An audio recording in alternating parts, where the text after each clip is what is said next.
दो भाइयों के मतभेद की कहानी। बहुत दिनों बाद अच्छी गहरी नींद आई।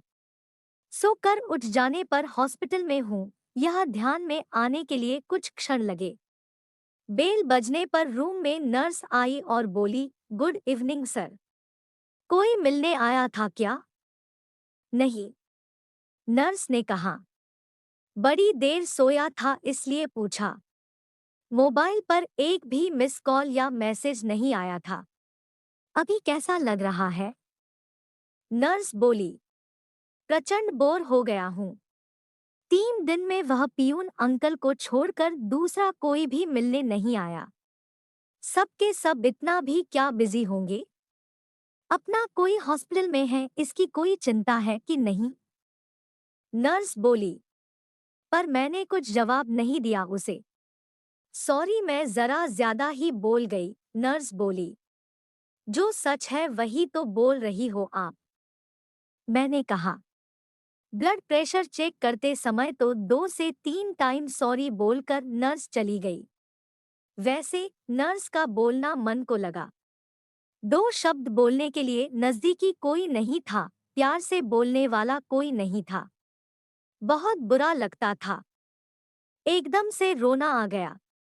मन भर आने के बाद शर्ट की स्लीव से आंखें पोंछी। सर में विचारों का पंखा जोरों से घूमने लगा। अस्वस्थता बढ़ी। आज मुझे किसी चीज की कमी नहीं थी। बड़ा बंगला, फार्म हाउस, 3 गाड़ियां, बहुत सारा बैंक बैलेंस, सोशल स्टेटस सब है। तब भी मन शांत नहीं। किसी की तो कमी हो रही थी। हर कोई स्वार्थी होता है। मैं काफी होशियार चालाक बुद्धि लेकिन दुराग्रही स्वभाव की वजह से कभी भी पसंद नहीं आता था किसी को। मोहब्बत था इस वजह से ज्यादा दोस्त नहीं थे और जो थे वह भी दूर चले गए। पत्नी को भी दोस्त नहीं बनने दिया, उससे हमेशा अंतर पर रखा। सांसारिक और शिशु का गृहस्थी होते हुए भी हमारे में दूरियां हमेशा थी।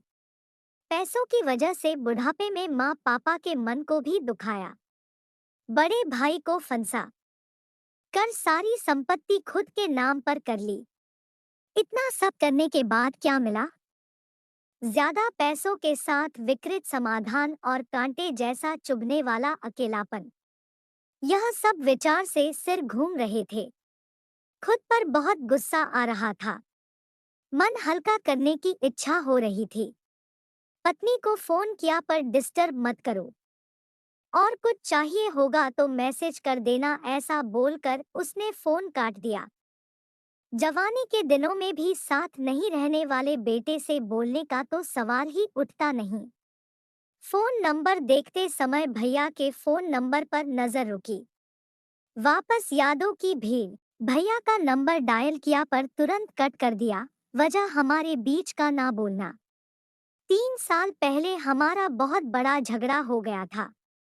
उसके बाद बड़पन दिखाकर भैया ने सब कुछ भूलना चाहा, पर मेरा ईगो बीच में आ गया। मैं इसलिए अब मुंह खोलने की हिम्मत नहीं हो रही थी। तब भी बोलने का मन हो रहा था। बाद में हिम्मत करके नंबर डायल किया और आंखें बंद कर ली। फोन उठाने के बाद भैया की आवाज आई। भैया, मैं बोल रहा हूँ। अभी तक नंबर डिलीट किया नहीं क्या तूने? छोड़, कैसा है तू? फोन क्यों किया? तभी मैं भैया को बोला, आपका गुस्सा समझ सकता हूँ भैया। बहुत गलत बर्ताव किया मैंने आपके साथ। मीठी मीठी बातें करके फंसाया आपको। मन में जो भी था वह सब धार धार बोलने लगा। तभी भैया बोले, मुद्दे की बात बोल। गड़े मुर्दे मत उखाड़। हमारे बीच अब कुछ भी नहीं बचा। भैया, ऐसा मत बोलो, मैं तो सिर्फ बोल रहा हूँ। पैसों के कारण भटक गया था मैं भैया। भूल हो गई मुझसे, बंटवारा हो गया, अब कुछ भी बचा नहीं, मुझे माफ कर दो। मैंने बोला पर भैया की तरफ से कुछ भी जवाब नहीं आया। मैं सुन रहा हूँ, बोल क्या काम था? मुझसे पहाड़ इतनी भूल हो गई है भैया। तुझे कहा ना मुद्दे का बोल। जो हुआ वह सब भूल जाओ भैया। ठीक है। भैया बेमन से बोले, पर मैं बहुत ज्यादा भावुक हो गया। तभी भैया बोले, तुम्हारा हो गया होगा तो फोन रखता हूँ। आज तो स्पष्ट रूप से बोल क्या हुआ। तभी मैं बोला, हॉस्पिटल में अकेला पड़ा हूँ भैया। क्यों, क्या हुआ? भैया का आवाज एकदम से आया। बीपी बढ़ गई है, चक्कर आ रहे थे, इसलिए भर्ती हुआ हूँ।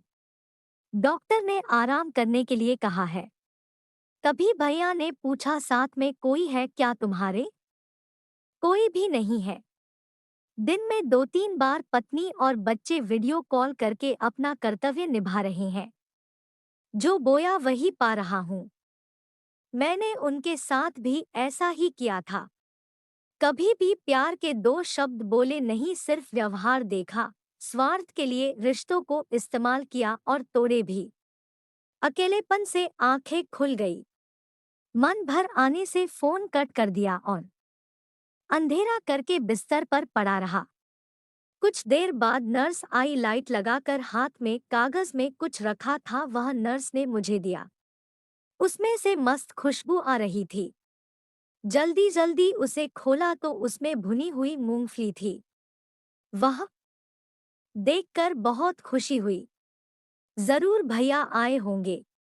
कहाँ है भैया? मैं यही हूँ कहकर भैया सामने आए।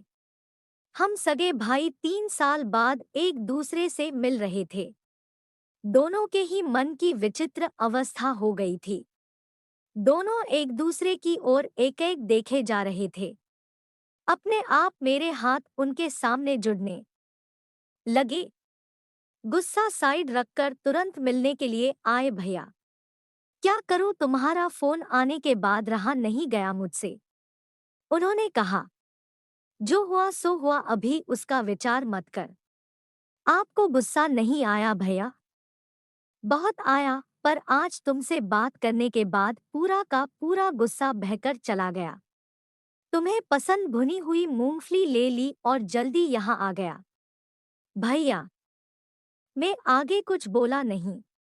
भैया ने सर पर प्यार से हाथ फेरा, तब बहुत शांत शांत लगा। गुस्सा कभी भी रिश्तों से ज्यादा बड़ा नहीं होता। पुरानी बातों को चिपका कर रखने से दर्द खुद को ही ज्यादा होता है। एक बात हमेशा ध्यान में रखना, हमारा रिश्ता मतलब फेविकोल का जोड़।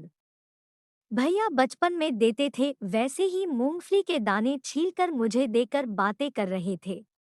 वह भुने हुए दाने के स्वाद अफलातून था। अनजाने में कचरे के डब्बे पर ध्यान गया, उसमें मूंगफली के छिलके के जगह मेरा ही ईगो मुझे दिख रहा था।